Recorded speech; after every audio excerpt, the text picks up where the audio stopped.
Bu kitap Al-Ahkamu Şer'iyye fil Ahvalu Şahsiyye деген kitap. Şariat hükümleri Ahvalu Şahsiyye degende adamdın abaldары boyunca. Биздин жөнөкөй тил менен айтканда, бул үй бүлөлүк кодекстер, үй бүлөлүк укуктар. Бул киши бул китепти Мухаммад Кадри Баша деген алым жазган. Ал алым 1306 жылы өткөн бул дүйнөдөн. 800 жылдар жашаган болот. Өзү атасы түрк болгон, бирок Египетте Саид деп коет. Египеттин ичиндеги бир айылдарда барып, ошол жакта отурукташып калган атасы. Анан биздин жыл эсебибиз менен 1821 жылы төрөлгөн. 1886 жылы дүйнөдөн өткөн. Ошол кишинин китеби. Кириш сөзүндө мындай дейт: Бисмиллахир-рахманир-рахим. Элхамдулиллахиллази жаалал хамда фатихатал китаб. Аллага мактоолор болсун, мактоону китептин ачкычы кылып койгон. Ва ваффака ман шаа би'инаятихи ва иршадихи лил хидая. Жана Аллах Таала каалаганын өзүнүн камкордугу менен, өзүнүн жол көрсөтүүсү менен хидаятка ва саваб, туура жолго багыштап койду. Багыштап койгон, тауфик берген Аллах Тааларга мактоолор болсун деп атат. Ал-Qaди бейна ибадихи бимухит илмих. Аллах Таала казы, өкүмдар, пенделерине өкүмдар өзүнүн бүт нерсени камтыган илими менен. Ал-Адил фи кадаихи ва хукмихи. Аллах Таала адилеттүү, өзүнүн өкүмү жана чечими менен. Ал-Qaili фи мухками китабихи. Жана Аллах Таала айтат дейт өзүнүн бекем маанидеги бекем Кур'ан-ы Карим китебинде: "Ва каулухул фасл". Ал эми Кур'ан-ы Карим биз үчүн акыркы сөз. Жалган менен чынды, батыл менен акыйкатты айырмалаган нерсе Кур'ан-ы Карим. Ошол Кур'ан-ы Каримде Аллах Таала өзүнүн сөзүндө мындай дейт: Аузу биллах ва иза хакамтум байнан нас. Эгер адамдардын арасында өкүм бере турган болсоңор, өкүм чыгара турган болсоңор, ан тахкуму бил адл. Анда адилеттүүлүк менен өкүм чыгаргыла дейт.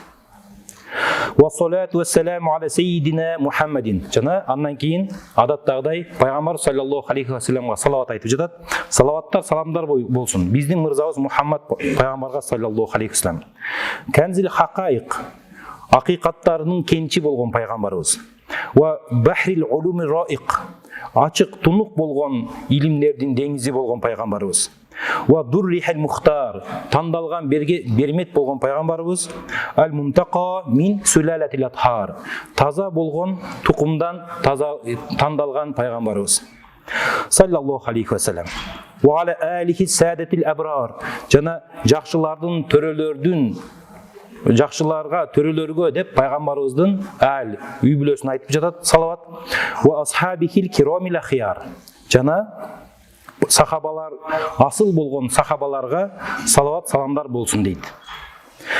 Аллазина, ушул адамдар, сахабалардын ичинде аалымдар, сахабалар 100 миңдеген сахаба болсо, ошолордун ичинен эң чоң аалымдары 20 болсо, 20нын ичинен эң мыктылары 6 болгон.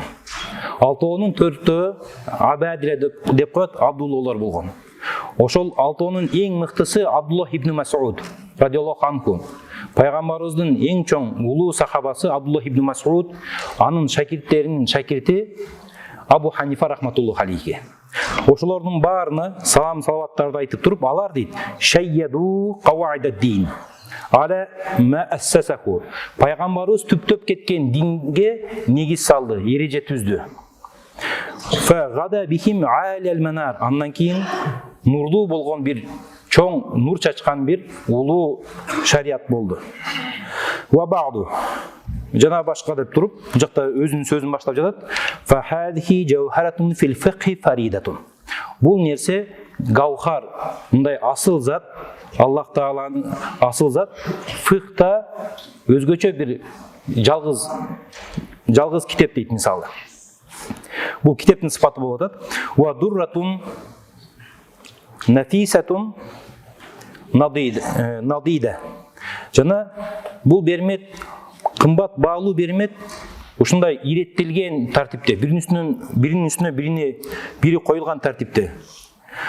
Булардын баарын азыр кайра шарттайм. Эми дурра менен люлю деген сөз бар. Люлю бермет, дурра дагы бермет. Бирок дурранын айырмачылыгы люлюдан чоң болгон, сейрек кездешкен берметти дурра дейт.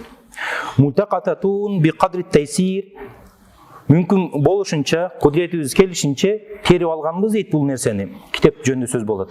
Ва фатхил кадир, анан кудреттүү Аллах Тааланын ачып берген илими менен мин бахри мазхабил имам ал-А'зами Аби Ханифата ан-Ну'ман алейх. Жана кайсы жактан тердик бул китепти десе, Абу Ханифа Ну'ман улуу имамдын мазхабынан тердик. Сахаибу рахмати ва ридван.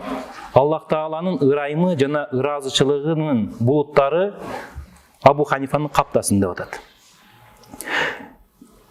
Ушул сөздөрдүн баары жалпысын айтканда, бул сөздөр азыр өтө көркөм кооз келип атпайбы? Араб тилинде ушундай адат бар. Сөздү баштаарда бир жакка барганда, мисалы, хан санадан кийин бир кыйтма маанилерди сөздөр айтып баштайт. Түзмө-түз темага өтпөйт. Бул нерсени бараатул истихлал деп коет арабча.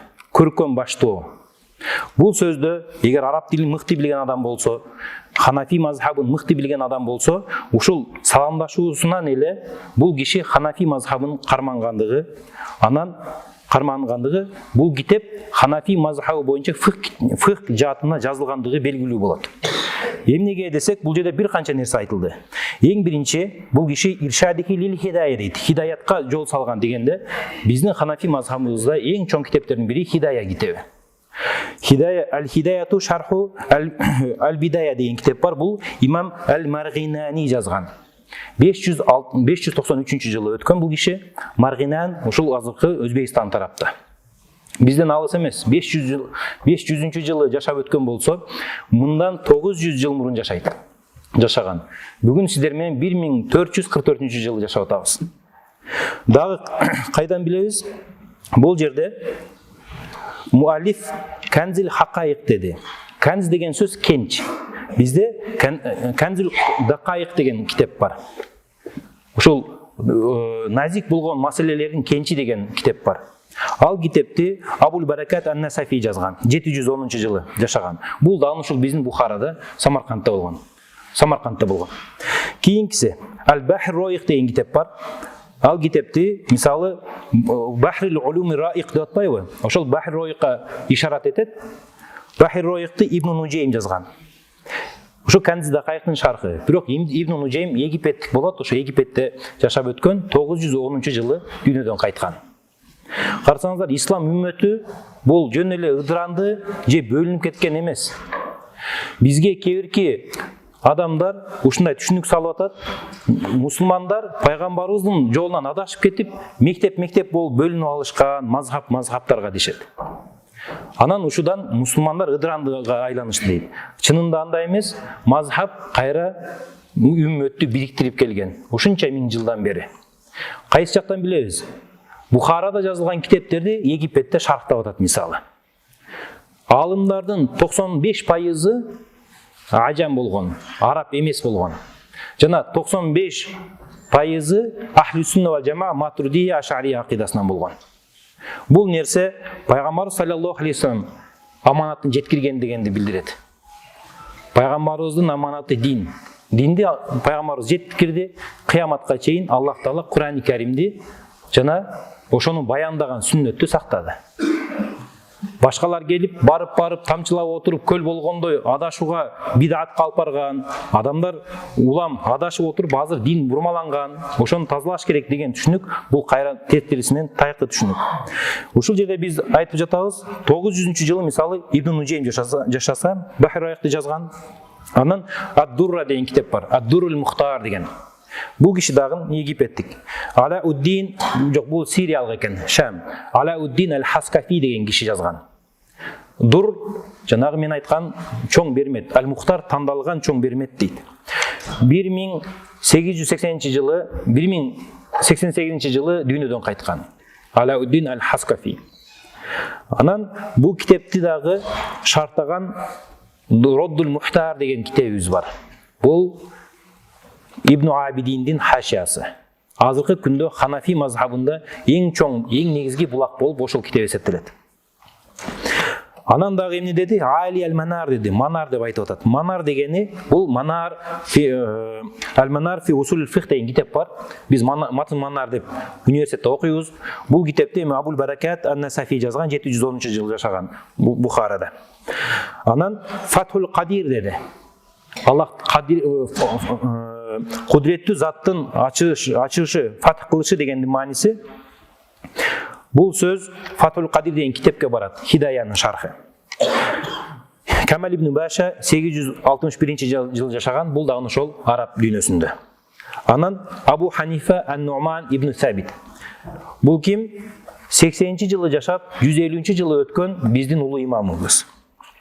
Эң акырында бул жерде مشتملة على الأحكام المختصة بذات الإنسان من حين نشأته إلى حين منيته وتقسيم ميراثه بين ورثته. Бул китептин темасы камтыган нерсеси адамга тиешелүү болгон, төрөлгөндөн баштап чоңойгондо, анан өлгөнгө чейин үйлөнүп, жашап өлгөнгө чейинки өкүмдөрдү жазган дейт. Өлгөндөн кийин дагы мурасын бөлүштүрүүсү жөнүндө жазылат. Qad nazamtu li aliha, бул берметтерди мен тиздим, li yustada'a bi anwariha al-bahiyya. Анан мындай тунук болгон, жаркыраган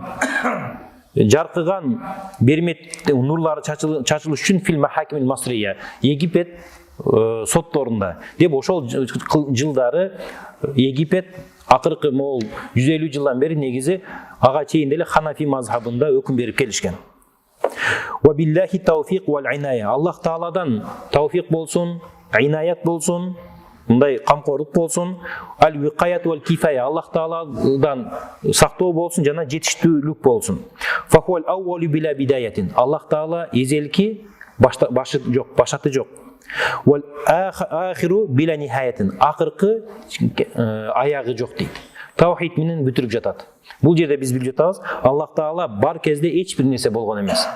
Аллах Таала бар кезде, Аллах Таала жоктон бар болгон эмес. Аллах Таала бар болгон кезде аалам, асман дагы болгон эмес.